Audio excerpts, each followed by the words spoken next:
The following program may contain coarse language, violence, nudity, mature subject matter, or scenes which may not be suitable for all viewers. Viewer discretion is advised. All Hit Radio.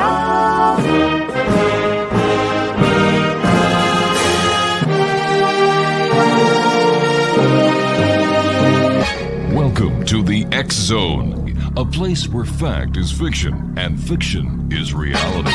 Now, here's your host, Rob McConnell. Hi, John, are you there? Yes, I am, Rob. How are you?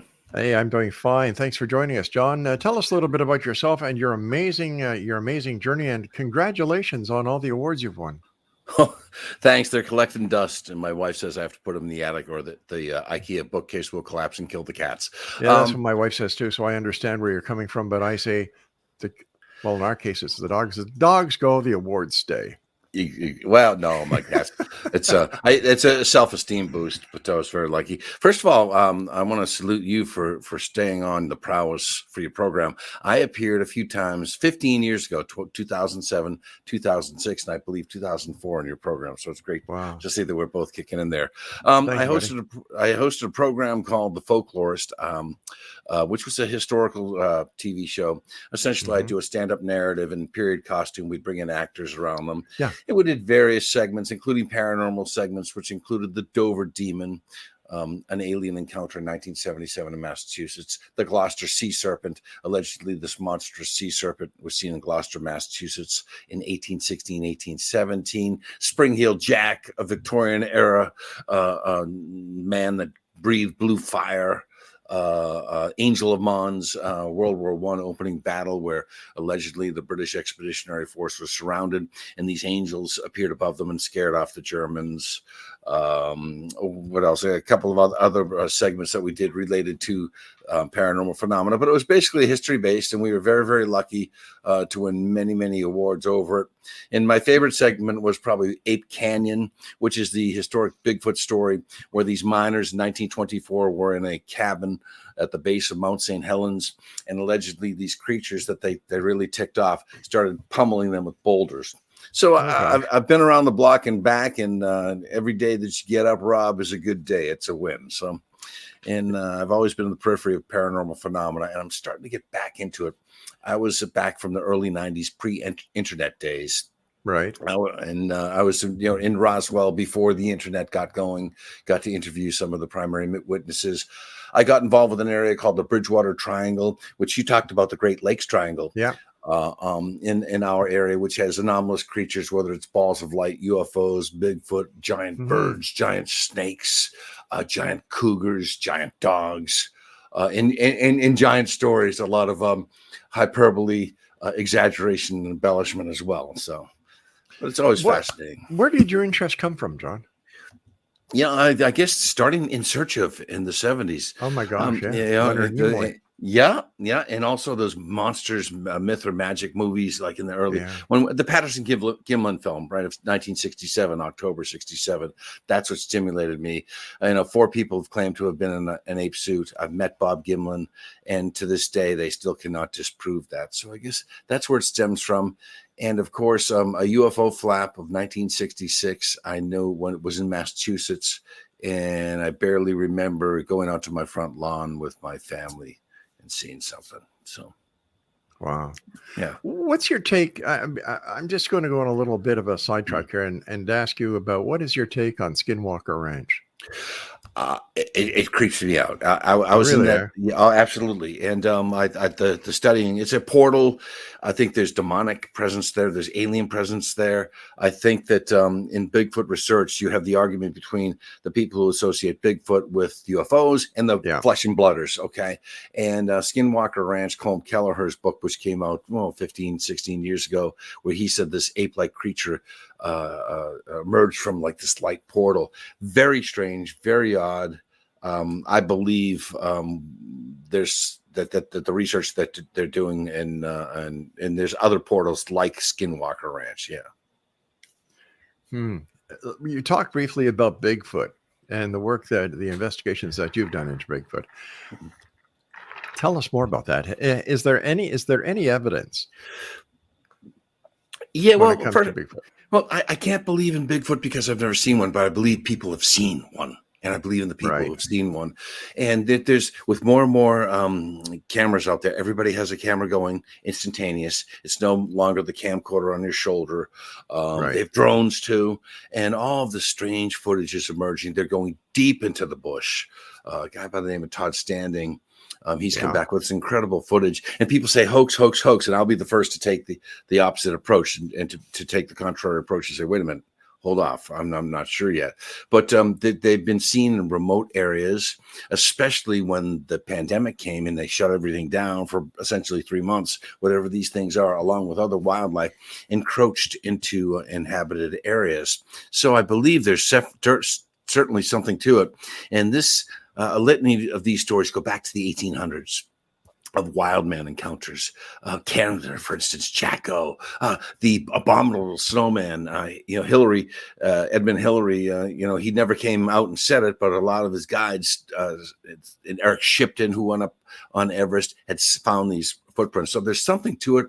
I don't think you'll ever kill one. I don't think you'll ever capture one. I don't think you'll ever find bones of one, which because they're agile, they're quick, they have uncanny senses. And maybe, who knows, and I'm not smart enough to discuss this, but they're operating in another dimension that we can't understand. And maybe they've slipped through a time portal. But my best story, I would say, if you have a second, here's Sure. I'm out with John Green, who is the probably the knighted Bigfoot researcher from Harrison Hot Springs. I had an opportunity to stay in his house back in 1997 with Don Keating and go through his index files. And this guy comes in about 2 a.m. by the name of Mike McDonald from Hamilton, Ontario. Steel worker. He had been reconnoitering a series, family of Sasquatches on Harrison Hot Springs Island, uninhabited island. He's just there. And he had come out of the bush because he was down to half a sleeve of saltines and out of food. But the story was the night before he came in was he had gone into his sleeping bag, zipped down, full moon. There was a boat dock down the hill, a family, a sailboat, a father, daughter, and wife. All of a sudden, he hears this footfall shaking him off the ground. Oh, my God. And he thinks it's a bear. He doesn't think. He's out there looking for Sasquatch. He thinks it's a bear. He unzips his bag, gets his grizzly sprayer, counts to 3, unzips it because he sees a silhouette lit by the moon outside his tent. Counts to 3, unzips it, sprays the mace. The nozzle's pointed the wrong way. He maces himself. He runs out. He runs out in his underwear with the sleeping bag at his ankles, tumbles down a hill. Sasquatch, Sasquatch. The guy comes out of his boat with a gun. What are you doing? What are you doing? This is Sasquatch. Okay, kid, calm down. Take a couple of shots of whiskey. You're going to sleep here tonight. Guy goes up the hill, gets his sleeping bag, stay in the dock. So he's lying down. He's just getting calm and chilled. And he hears footfall on the bank. And then he hears this thing enter the water, he says. At that time, he was terrified, and he heard bubbles coming close. He relieves himself. He wets himself. And then he hears this scratching underneath his dock. Anyways, he said he didn't believe in God. He prayed and prayed and prayed. And then suddenly the thing went away, bubbles, and he had this musty smell. He heard it get out of the water and creep back up the hill. But that's the epitome Bigfoot story. And then the other one, I had a taxi cab driver call into this dispatcher, David Smith, and I got this in 1998. She's out dropping off a fare, gets lost on one of these old logging roads in southwest New Hampshire, turns around, does the 3-point turn, backs into a tree, but it's not a tree, it's a furry torso. She has her red lights break. She sees a furry torso, and she says something grabbed the roof of the rack of her cab and ripped off the cab lights as she drove away. And when she came back, it almost was sardine canned when she came back. And then finally in the Bridgewater Triangle, the last one is there was a flap of Bigfoot sightings in December of 69 through the spring of 1970. People were finding footprints, hair, eating melons, pets going missing. So this police, they said enough. The Bridgewater police do a stakeout with one of their old Adam 12 cruisers. And he's sitting on the driveway of this house. And all of a sudden he feels the back of his cruiser being shaken. And we call this one the Bridgewater bumper shaker. Up and down, up and down. Again, he puts his foot in the brake, the red torso, the red lights of the hair, and he sees what he called a bipedal bear run around the house. Now, the only bipedal bear is Yogi Bear, right? At Jellystone. Right, yeah. So those are the 3 that I can really reference right off the bat. How do you think that Bigfoot has been able to elude the hunters, the investigators, the photographers all these years? Well, the photographers, some of them got them. There are hoaxes out there. And there's a tremendous pathology afflicting Western civilization, and especially our content. They lie, then they lie about their lies, then they deny their lies, and then they accuse you and I of their lies. So there's just embellishment, as I said, hyperbole, exaggeration. But they have caught these unexplained images.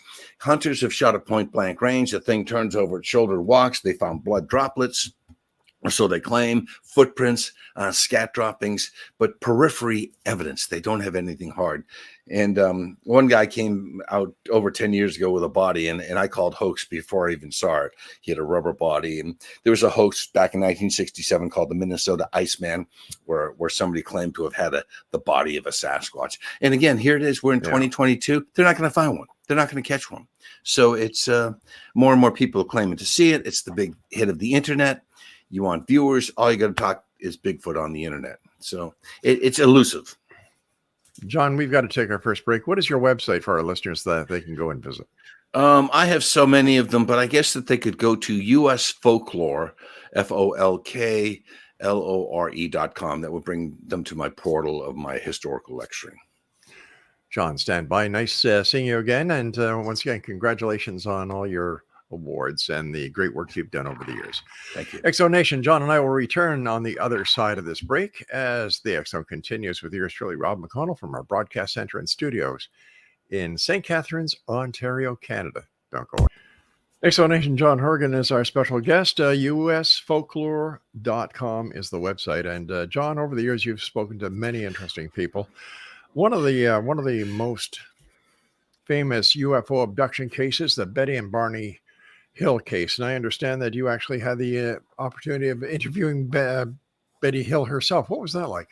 Well, first of all, I went in unprepared to the interview.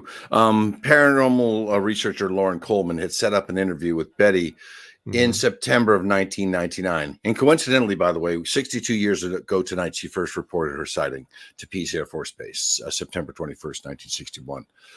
And I had lost the tapes for 10 years and found them in 2009, the VHS recording. And then in 2019, I found the super VHS recording. So if you go to YouTube and look at the lost Betty Hill interview, John Horrigan, you'll find it. I've been ratioed by YouTube, so you'll have to dig for it. But essentially, she and her husband, Barney, September 19th, 1961, driving back from Montreal, Niagara Falls, along Route 3 through the White Mountains. They see a light. They pull the car over. Barney pulls out his binoculars. Hears a voice in his head. Stay right there. He's got a gun on him. They're terrified. They drive down the highway, hear a buzzing sound. Boom. They travel over 30 miles, missing time. They wake up and they're driving down, not talking to each other. They're regressed later by a hypnotist, Dr. Simon, in January of 1965. And they recount the horrifying encounter of being brought on board a spacecraft, probed, and had fluids removed, etc. Betty had a scorched dress. There were marks in their car. It was the seminal event of alien abduction.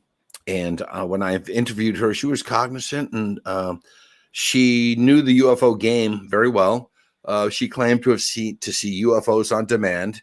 And when I first left, I kind of scoffed at that. But now I'm backing off that there are some people that are more prone to encounter paranormal phenomena than others.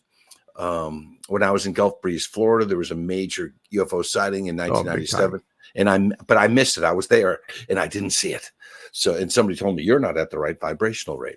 But Betty, she was the one who, they regressed her. Marjorie Fish made her make a star map.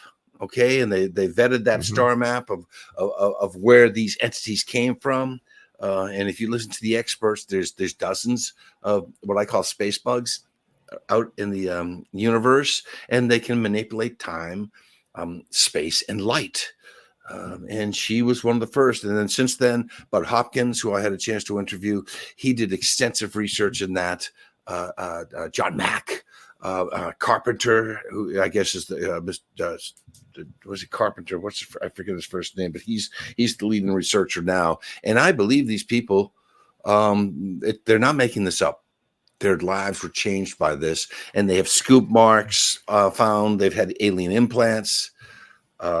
found on them. The doctor recently passed away, who was the key of Roger Lear. Yeah. Roger Lear. Yes. Yeah. Yep. So I believe in it. And I like to say, if you don't believe, I probably do. If you believe, I probably don't.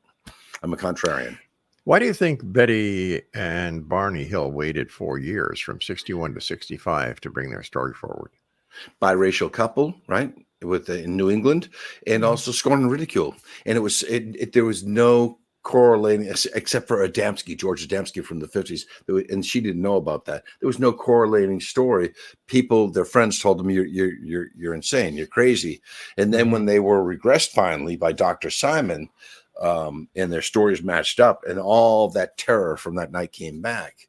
But they called Pease Air Force Base again 62 years ago tonight, September 21st, 1961. And Pease 2 days after the event. Correct. They didn't have, because it took them about a day and a half to recover. They were dazed and they had nightmares. And Pease said, no, we didn't have any aircraft in the area near Old Man of the Mountain in the White Mountains.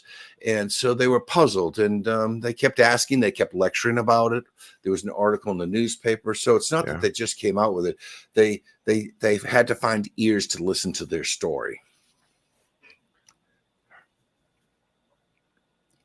I have a few problems with that case, but sure. I guess everybody has questions that turn into problems. There's no cookie cutter abduction account, Rob. Yeah. There's no, they all just miss and meshing. Do you know what I'm saying? 5 fingers, 4 fingers, right. Almond eyes, green, beige, red. There's no white. Consistency. There isn't. And even today, when you talk to Mike Rogers from the Walton Fire in the Sky, Travis, he's saying, well, nobody in the crew saw Walton get abducted. True. Right. And then the fact that Walton says he's never failed a lie detector test is a false statement, because he did on TV.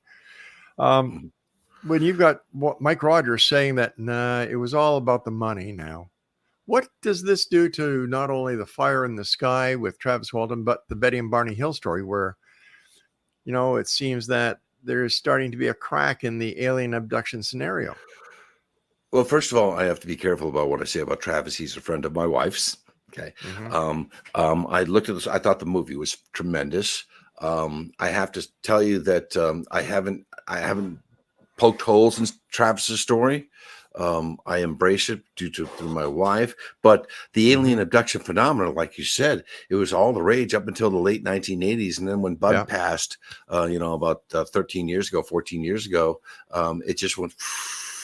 So, speaking about Bud Hopkins, Kevin Randall had his wife on his show, A Different Perspective, and she said Bud was a fake. He was a fraud. It was all a big act.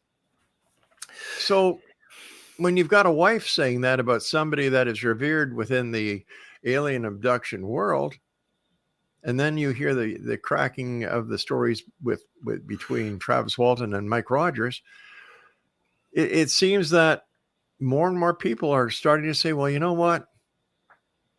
We've got to take a better look at this. We've got to look at the evidence.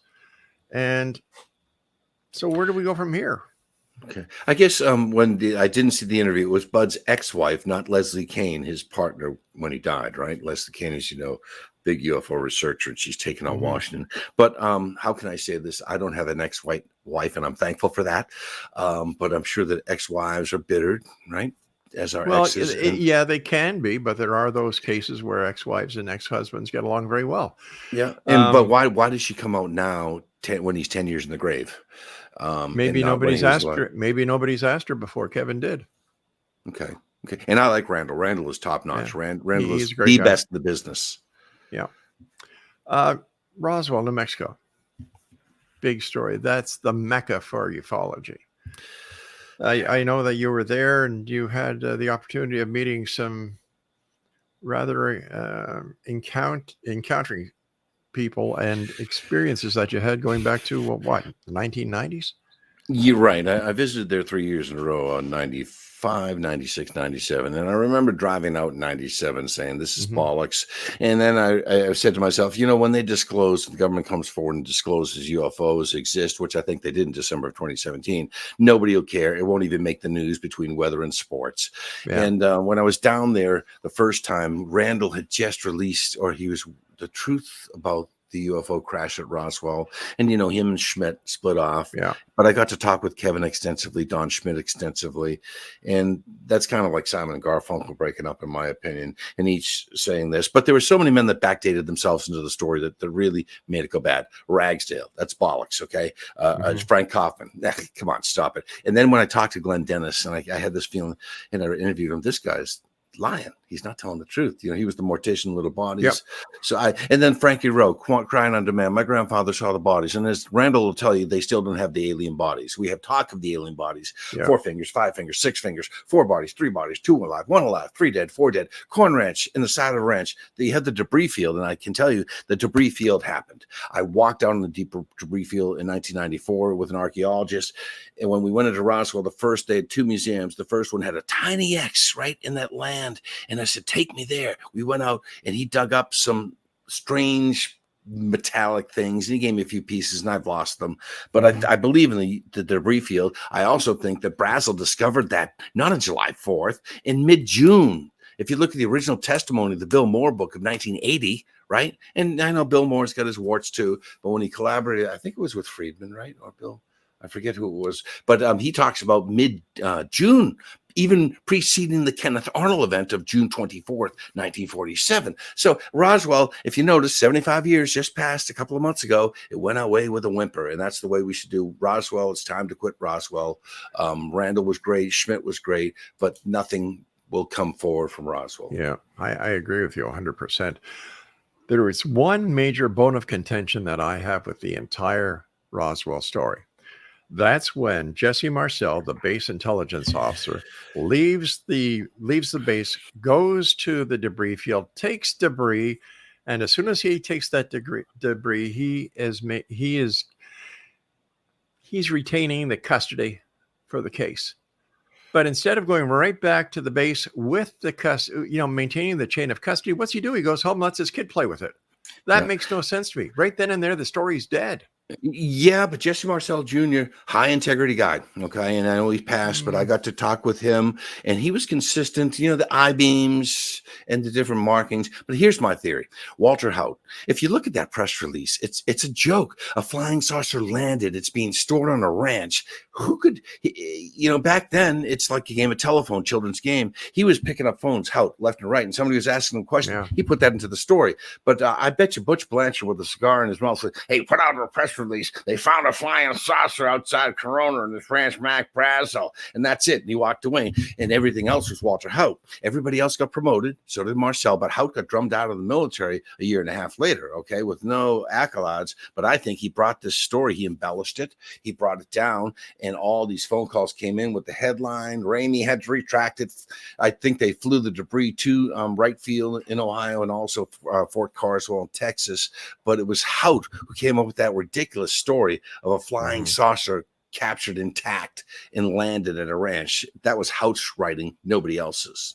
I know that based on the date of July 4th, was it July 4th, the original crash date that was out there? A lot of research has been done on the mogul theory. And according to all the research that has been done on that date, there were no mogul flights. However, has anybody ever gone to the date in June that you told us about, June the 10th, to check the mogul flight records back then? That's a good one, Rob. There you go. Yeah. That could be. And, it depends on what day of the week. If it's a weather balloon, because it just reads like a weather balloon, doesn't it? The debris. Sure does. It reads like a weather balloon, or a raw one target balloon, or as you said, Project Mogul, which is top secret, listening to Soviet detonations of nuclear weapons in 1947. And you're just outside the only nuclear wing in the world, the most powerful and deadly wing in the world at Roswell. Put it this way, if it came down at the right place, just outside of White Sands Proving Ground, near Trinity Site. And I often think Trinity Site was July 16, 1945, and almost 2 years to the day Roswell happens. So were these entities 2 light years away, or were they on patrol 2 years away? I always thought about that because they were attracted by nuclear weapons, rocketry, and I think radio signals. One of my theories is Jack Benny's radio show, the biggest broadcast ever coming off of Earth. The first one was in December of 1932, I believe. So Jack Benny has passed 300 stars already, but I'm just wondering if that radio signal went out there as if a Horton hears a who. We are here, and that attracted them. Who knows, you know? Oh, my goodness. But what about the guy who kind of started all this, Kenneth Arnold? I believe him. Saucers skipping across water. There was a spate. If you look at the historical record of after June 24th, 1947, Arnold sighting, and all the strange things, the Maury Island that led up to Roswell, there were things darting about the atmosphere. Boom, boom, boom, boom. And again, it's as if flies got in the house, right? Somebody left the screen open and there were moths in the house, but everybody's seeing them. There's reports over Roswell on July 2nd. And of course, a massive rainstorm strikes the night of the 4th. And I actually experienced one the night of the 4th in 1997 on the 50th anniversary. But the thing that they don't talk about, Rob, have you heard about Barney Barnett, the plains of San Augustine, right? No. An alternate crash site. Well, it's interesting. It's in the original Moore Friedman book of 1980. And I like to go to the original sources. Barney Barnett was he worked for the government, a soil conservationist engineer out near Socorro in this salt flat called Plains of San Augustine. He apparently came up upon, again, crash saucer. Archaeologists then come in. There's dead bodies everywhere. Then the Army swears them to secrecy or we'll kill you.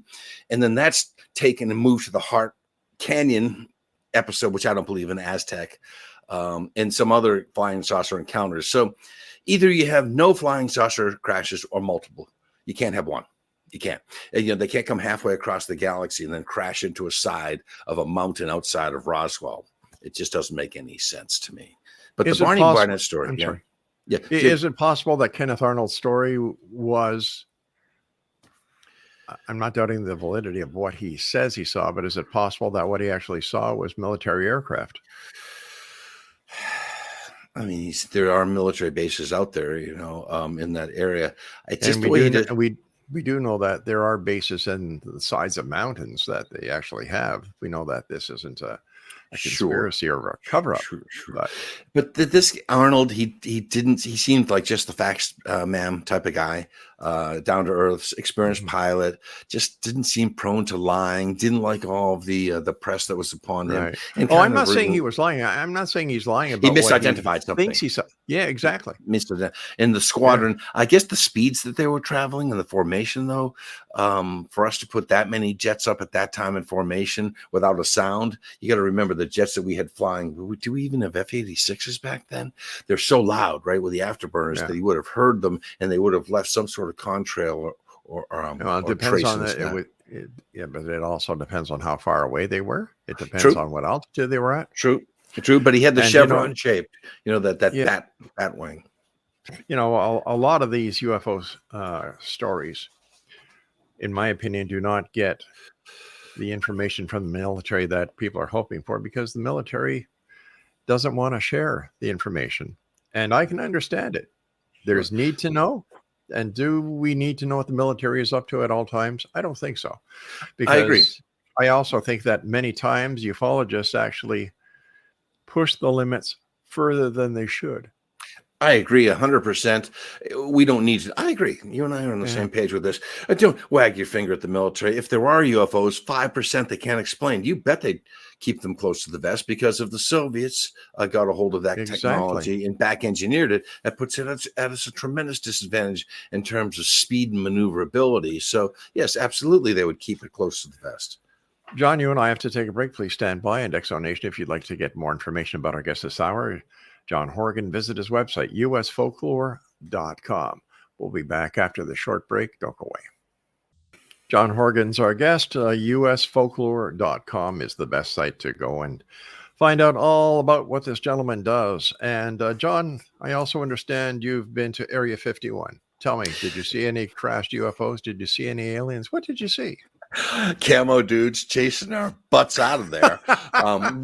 What we did is 4 of us went out there January of 1994.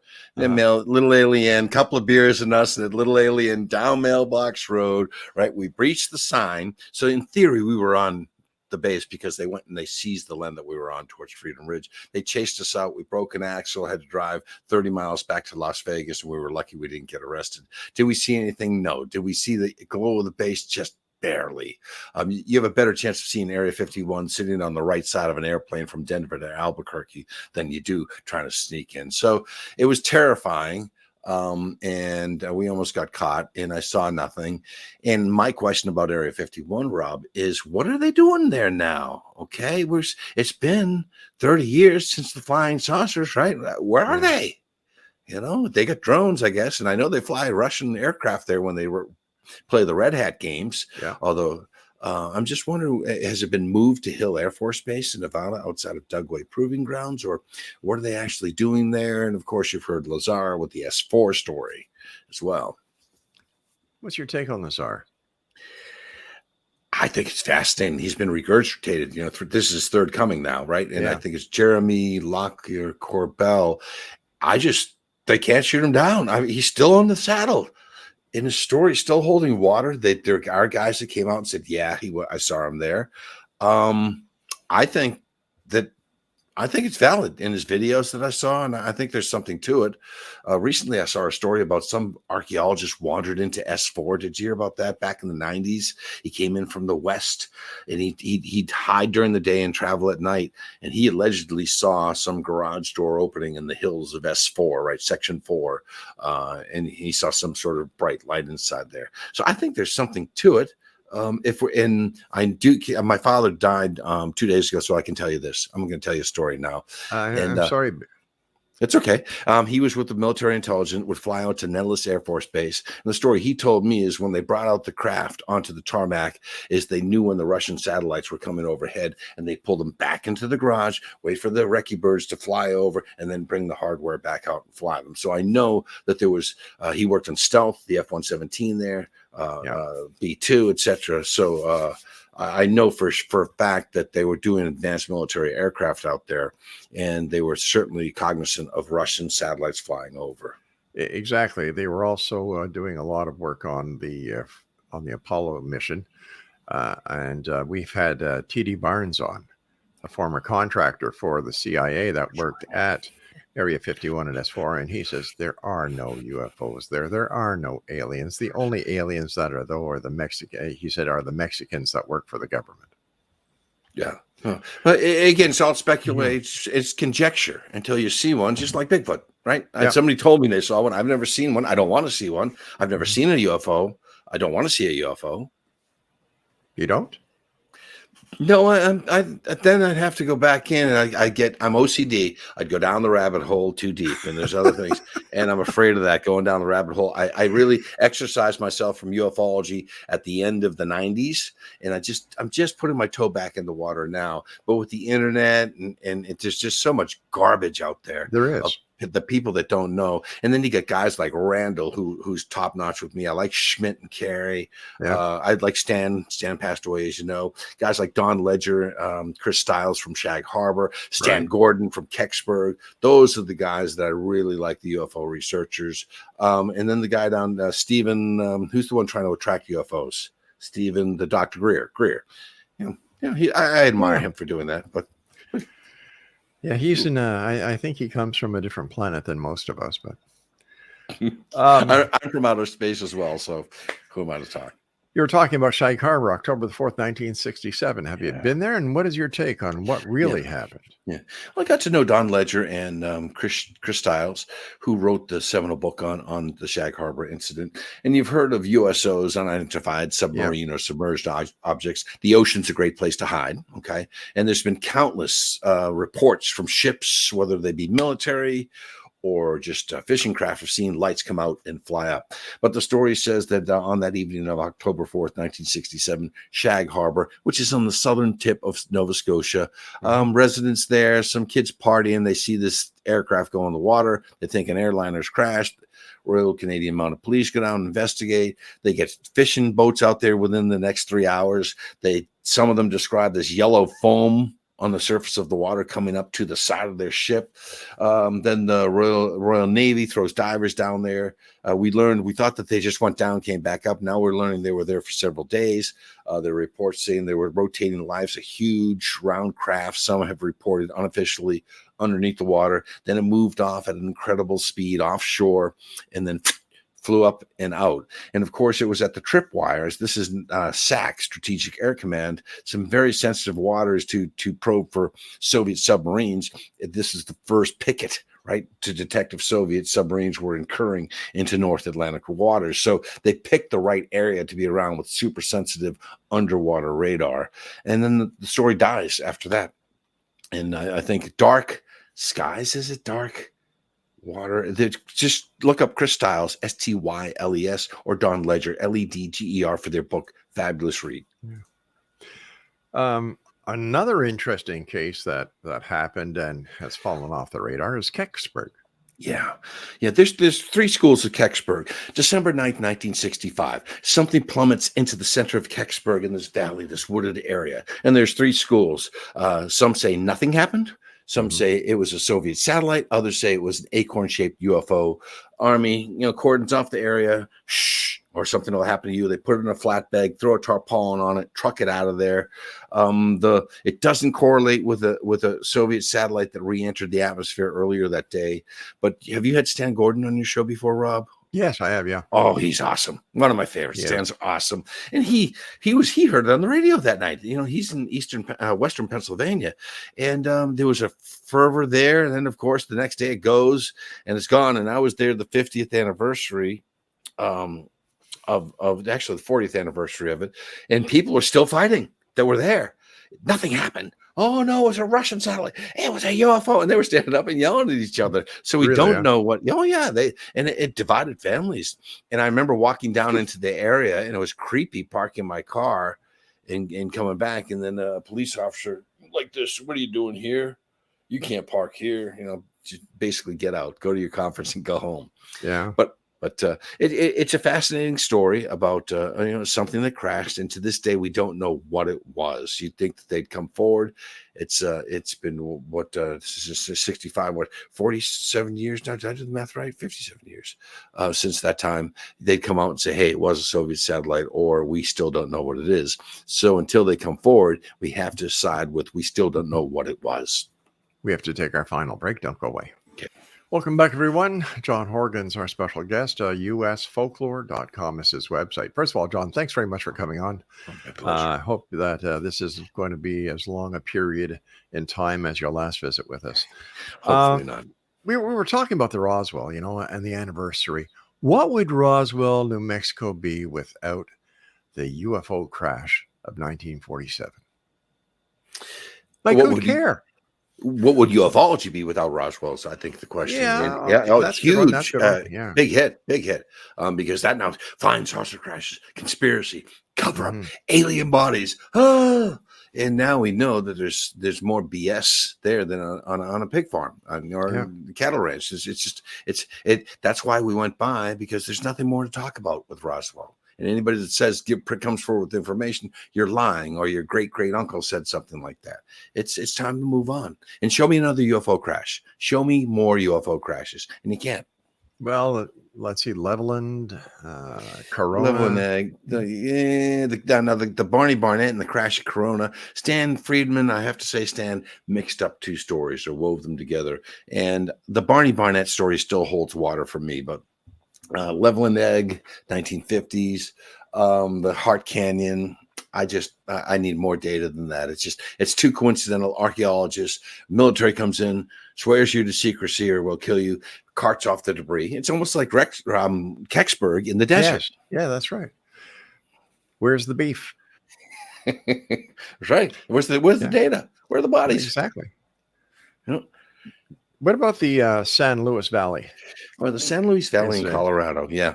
You have cattle mutilation. It begins in 1967 when a horse called Snippy, male or female, I think it's female, is found mutilated. Its alimentary canal, esophagus down to its anus, is exsanguated. That is, pulled out. The horse is flat, all the blood and organs removed. And ranchers, and you opened up the show with Skinwalker. They found mutilated cattle. And of course, they're associated with black helicopters, silent helicopters, UFOs and lights. Some people speculating that these space bugs, they need the nutrients and the enzymes from the cattle, or it's a government experiment for bad cow disease. But I got to interview Chris O'Brien, who is I consider to be the foremost authority in cattle mutilation. He had 2 great books, Enter the Valley, and the first one was The Mysterious Valley. And all these ranchers, these guys are just trying to get by, okay? And they find their cattle dead. Some people try to blame it on cult activities, but the laser precision of the surgery, is Dr. DeBakey out there in the 1960s and 70s as a hobby, carving out these animals with precision, draining them of blood, no footprints, just lights. It's bizarre, it's weird, and it's still happening to ranchers in Canada and the Central Plains. It's bizarre. One thing I can't understand is if this has an alien connection, why in the name of God would the aliens have to keep on doing this to the cattle? All they need to do is take the DNA samples, and if they are real, and if they do, cross time and space, they could easily regenetically build a cow. They don't have to go back and forth like, all right, let's go down to Earth. Hey, Sam, do you like Catalina's? Well, we're going to go down there. We'll get you a dozen or 2 for you to munch on. Like, it makes no sense. You're right. They could clone it if they have this advanced technology. And my thought was maybe they have their own little Noah's Ark, right? They're only intergalactic. We need a Hereford. We need one of the white spot. We need a female or whatever. And they're somehow cloning these. Or Meltar, I need a snack. Let's go get a cow. And they land down. And they put the straw in. All right, take off. So who knows? It's still happening. And these ranchers, these poor ranchers, they're the guys that get screwed. They're the guys who lose these $500,000 prize cattle dead. And if you look at Skinwalker Ranch, it's peppered with stories of cattle mutilation in and around that ranch as well. So it's still unsolved. I don't know if it's still going on though, Rob, or if it's sporadic, but it certainly was going on in the 70s and 80s. And of course, people were wagging their finger at the U.S. government. Well, of course, if you can't prove it's a UFO, if you can't prove it's a conspiracy, if you can't prove it's a cover-up, you've got to blame the government. Come on. That's right. All right, my final question to you, my friend, before we have to say so long, is the footage that was released showing the underwater object, or the Tic Tac. Oh, yeah. I think it's real. It's authentic. It's a USO. Move on. I don't know what it is. I don't know where they come from. But yeah, that's disclosure. Disclosure is come and gone, in my opinion. And deal with it. I got to say, Rob, if we're driving fossil fueled vehicles and we're the cutting edge of the technology in the universe, what a pathetic universe it is. John, are you there? Yes, I am. Yes, sir. But my just remark was it's a pathetic universe if we have to rely on fossil fuel technology, if that's the cutting edge. So, well, especially if this reverse engineering theory is real. Another question is if reverse engineering is real, and I don't think it is, to the extent that the certain people in the UFO field believe it is, why are we still sending rockets to Mars? Why are we still sending rockets to the moon? Wouldn't we have the ability to use their engineering in order to get us from here to there in a Jetson mobile? Exactly right. Bending space, time, and light, a portal. And we're still lighting candles, right? Light that candle, shoot it up with rocket fuel. It's pathetic. And you're seeing that we see every other month one explode on a launch pad. They still haven't optimized that technology, if they indeed have it, which I don't think they have. You and I have to say so long for tonight, my friend. Please let our listeners know how they can reach you. Yeah, they can go to usfolklore.com or go to YouTube and look up The Folklorist, and you can see all the videos at New TV, NEWTV. Take care of yourself, John, and thanks for joining us. Yeah, peace. Exo Nation. All right, buddy. Nano Shazbot. There we go. Hey, I just thought of something. Doesn't the Tic Tac look like the egg that Mark came from? Ooh. Ooh. So now we know. Another show on another day, my friend. Take care of yourself. Be well. Thank you. All right, Exonation, we'll be back on the other side of this commercial break at the top of the hour as we continue here in the X Zone. Coming up next, Dr. Craig Hogan will be with us. And then in our final hour tonight, Ralph Ellis. I'm Rob McConnell. This is the X Zone. Don't go away.